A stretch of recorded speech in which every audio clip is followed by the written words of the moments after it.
Hi ಸ್ನೇಹಿತರೆ, welcome to our channel Mithun Raj ಅಡಿಗೆ ಮನೆ. ಇವತ್ತಿನ ವಿಡಿಯೋದಲ್ಲಿ ಸ್ಪೆಷಲ್ ಆಗಿ ನಾನು ಹೆಲ್ತಿ ರೆಸಿಪಿನ ಮಾಡಿ ತೋರಿಸ್ತಾ ಇದ್ದೀನಿ.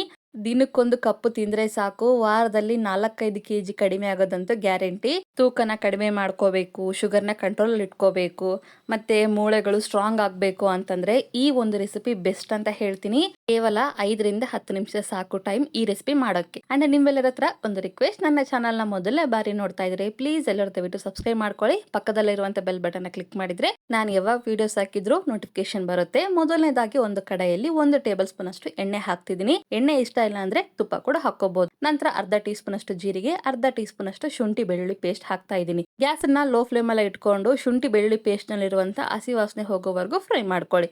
ನಂತರ ಒಂದು ಮೀಡಿಯಂ ಈರುಳ್ಳಿನ ಸಣ್ಣದಾಗಿ ಕಟ್ ಮಾಡ್ಕೊಂಡು ಹಾಕಿದ್ದೀನಿ. ನಂತರ ಒಂದು ಮೀಡಿಯಂ ಸೈಜ್ ಆಗಿರುವಂತ ಕ್ಯಾರೆಟ್ ನ ಸಣ್ಣದಾಗಿ ಕಟ್ ಮಾಡ್ಕೊಂಡು ಹಾಕೊಳ್ಳಿ. ಗ್ಯಾಸ್ ಅನ್ನ ಮೀಡಿಯಂ ಫ್ಲೇಮ್ ಅಲ್ಲಿ ಇಟ್ಕೊಂಡು ಈರುಳ್ಳಿ ಚೆನ್ನಾಗಿ ಫ್ರೈ ಆಗೋವರೆಗೂ ಫ್ರೈ ಮಾಡ್ಕೋಬೇಕು. ಈ ರೀತಿ ಫ್ರೈ ಆದ್ರೆ ಸಾಕು. ನಾನು ಇಲ್ಲಿ ಕ್ಯಾರೆಟ್ ನ ಮಾತ್ರ ಯೂಸ್ ಮಾಡಿದ್ದೀನಿ. ಒಂದು ವೇಳೆ ನಿಮ್ಮ ಹತ್ರ ಫ್ರೆಶ್ ಆಗಿರುವಂತ ಬಟಾಣಿ, ಬೀನ್ಸ್ ಇದ್ರೆ ಅದನ್ನ ಕೂಡ ಯೂಸ್ ಮಾಡ್ಕೊಳ್ಳಿ. ನಂತರ ಮೀಡಿಯಂ ಸೈಜ್ ಆಗಿರುವಂತ ಟೊಮೊಟೊನ ಸಣ್ಣದಾಗಿ ಕಟ್ ಮಾಡ್ಕೊಂಡು ಹಾಕೊಂತಾ ಇದ್ದೀನಿ. ಟೊಮೊಟೊ ಹಾಕಿದ್ಮೇಲೆ ಟೊಮೊಟೊ ಮೆತ್ತಗಾಗೋವರೆಗೂ ಫ್ರೈ ಮಾಡ್ಕೋಬೇಕು. ಸ್ಟಾರ್ಟಿಂಗ್ ನಲ್ಲೇ ಹೇಳಿದೆ, ಈ ರೆಸಿಪಿ ಮಾಡ್ಲಿಕ್ಕೆ 5-10 ನಿಮಿಷ ಸಾಕು, ಅದಕ್ಕಿಂತ ಜಾಸ್ತಿ ಬೇಡ. ನಂತರ ಸಣ್ಣದಾಗಿ ಕಟ್ ಮಾಡ್ಕೊಂಡಿರುವಂತ ಕರಿಬೇವು ಹಾಕ್ತಾ ಇದ್ದೀನಿ. ಕರಿಬೇವು ಹಾಕಿದ್ಮೇಲೆ ಇನ್ನೊಂದ್ಸರಿ ಕಲಸ್ಕೊಂಡು ಟೊಮೊಟೊ ಕಂಪ್ಲೀಟ್ ಆಗಿ ಮೆತ್ತಗಾಗೋವರೆಗೂ ಬೇಯಿಸ್ಕೊಳ್ಳಿ. ನೋಡಿದ್ರ ಟೊಮೊಟೊ ಮೆತ್ತಗಾಗಿದೆ. ಇಷ್ಟು ಮೆತ್ತಗಾದ್ರೆ ಸಾಕು. ಈರುಳ್ಳಿ, ಟೊಮೊಟೊ, ಕ್ಯಾರೆಟ್ ಎಲ್ಲ ಒಂದೇ ಸಾರಿ ಹಾಕಿ ಫ್ರೈ ಮಾಡೋಕ್ಕಿಂತ ಈ ರೀತಿ ಬೇರೆ ಬೇರೆ ಆಗಿ ಫ್ರೈ ಮಾಡ್ಕೊಳ್ಳಿ, ರುಚಿ ಚೆನ್ನಾಗಿರುತ್ತೆ. ನಂತರ ಇದಕ್ಕೆ 2 ಕಪ್ಪಿನಷ್ಟು ನೀರು ಹಾಕ್ತಾ ಇದ್ದೀನಿ. ಸರಿ ಸುಮಾರಾಗಿ ಒಂದು 400-500 ml ನೀರು ಬೇಕಾಗುತ್ತೆ. ಈ ರೀತಿ ನೀರು ಹಾಕಿದ್ಮೇಲೆ ಇನ್ನೊಂದ್ಸರಿ ಕಲಸ್ಕೊತಾ ಇದ್ದೀನಿ. ಕಪ್ಪಿನ ಸೈಜು ಕಡಿಮೆ ಜಾಸ್ತಿ ಮಾಡ್ಕೋಬಹುದು. ನಂತರ ಇದಕ್ಕೆ ರುಚಿಗೆ ತಕ್ಕಷ್ಟು ಉಪ್ಪನ್ನ ಹಾಕ್ತಾ ಇದೀವಿ. ಎಷ್ಟು ಬೇಕೋ ಅಷ್ಟನ್ನೇ ಹಾಕೊಳ್ಳಿ ಉಪ್ಪು. ನಂತರ ಅರ್ಧ ಟೀ ಸ್ಪೂನ್ ಅಷ್ಟು ಮೆಣಸನ್ನ ಈ ರೀತಿ ಜಜ್ಬಿಟ್ಟು ಹಾಕೊಂತಾ ಇದ್ದೀನಿ. ಒಂದ್ ವೇಳೆ ನಿಮ್ಮ ಹತ್ರ ಮೆಣಸು ಇಲ್ಲಾಂದ್ರೆ ಮೆಣಸಿನ ಪುಡಿ ಕೂಡ ಹಾಕೋಬಹುದು, ಒಂದು ಅರ್ಧ ಟೀ ಸ್ಪೂನ್ ಅಷ್ಟು. ಬಟ್ ಫ್ರೆಶ್ ಆಗಿರುವಂತ ಮೆಣಸನ್ನ ಯೂಸ್ ಮಾಡಿದ್ರೆ ರುಚಿ ಚೆನ್ನಾಗಿರುತ್ತೆ. ಇದು ಚೆನ್ನಾಗಿ ಕುದಿಯೋಕೆ ಬಿಡ್ತೀನಿ, ಕುದಿಲಿ. ನಂತರ ಈ ಕಡೆ ನಾನು ಜೋಳ ತಗೊಂಡಿದ್ದೀನಿ. ಜೋಳ ನಮ್ಮ ಆರೋಗ್ಯಕ್ಕೆ ತುಂಬಾನೇ ಒಳ್ಳೇದಲ್ವಾ. ಯಾವ್ದಾದ್ರು ಒಂದು ರೂಪದಲ್ಲಿ ದಿನ ತಿಂತಾ ಇದ್ರೆ ತುಂಬಾನೇ ಹೆಲ್ತಿ ಅಂತ ಹೇಳ್ತಾರೆ. ಒಂದು 1/4 ಕಪ್ಪಿನಷ್ಟು ನಾನು ಜೋಳ ತಗೊಂಡಿದ್ದೀನಿ. ಮಿಕ್ಸಿ ಜಾರಿಯಲ್ಲಿ ಹಾಕೊಂಡು ನುಣ್ಣಗೆ ಪೌಡರ್ ತರ ಮಾಡ್ಕೊತೀನಿ.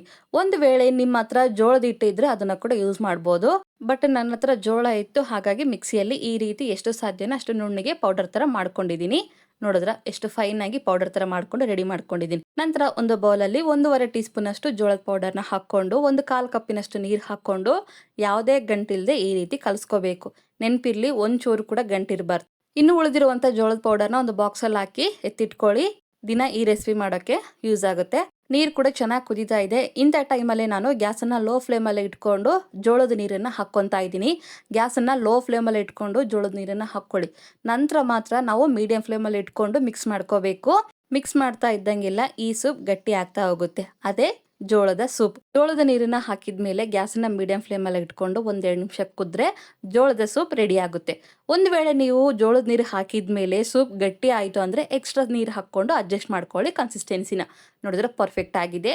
ನಂತರ ಇದಕ್ಕೆ ಗ್ಯಾಸ್ ಆಫ್ ಮಾಡಬೇಕು ಅನ್ನೋ ಟೈಮಲ್ಲಿ ಸ್ವಲ್ಪ ಫ್ರೆಶ್ ಆಗಿರುವಂಥ ಕೊತ್ತಂಬರಿ, ನಂತರ 1-2 ಟೀ ಸ್ಪೂನ್ ಅಷ್ಟು ನಿಂಬೆ ಹಣ್ಣಿನ ರಸ ಹಾಕ್ಬಿಟ್ಟು ಇನ್ನೊಂದ್ಸಾರಿ ಕಲಿಸ್ಕೊಂಡು ಗ್ಯಾಸ್ ಆಫ್ ಮಾಡ್ಕೊಂಬಿಡಿ ಅಷ್ಟೇ. ಒಂದು ವೇಳೆ ನಿಮಗೆ ಈ ಸೂಪ್ ತೀರಾ ನೀರಾಯಿತು ಅಂದರೆ ಮತ್ತೆ ಎಕ್ಸ್ಟ್ರಾ ಆಗಿ ಒಂದು ಬೌಲಲ್ಲಿ 1 ಟೀ ಸ್ಪೂನ್ ಅಷ್ಟು ಅಥವಾ 1.5 ಟೀ ಸ್ಪೂನ್ ಅಷ್ಟು ಜೋಳದ ಹಿಟ್ಟನ್ನು ಹಾಕ್ಕೊಂಡು ನೀರನ್ನ ಮಿಕ್ಸ್ ಮಾಡಿಕೊಂಡು ಯಾವುದೇ ಗಂಟಿಲ್ದಂಗೆ ಕಲಸಿ ನೀರಲ್ಲಿ ಹಾಕೊಂಬಿಡಿ. ಅವಾಗ ಕನ್ಸಿಸ್ಟೆನ್ಸಿ ಕರೆಕ್ಟ್ ಆಗುತ್ತೆ. ಈ 2 ಸ್ಟೆಪ್ಸ್ನ ಮಾತ್ರ ಮರೆಯಕ್ಕೆ ಹೋಗಬೇಡಿ. ನೀರಾದ್ರೆ ಏನು ಮಾಡಬೇಕು, ಗಟ್ಟಿ ಆದ್ರೆ ಏನು ಮಾಡಬೇಕು ಸೂಪ್ ಅನ್ನೋದನ್ನ ಹೇಳಿದ್ದೀನಿ.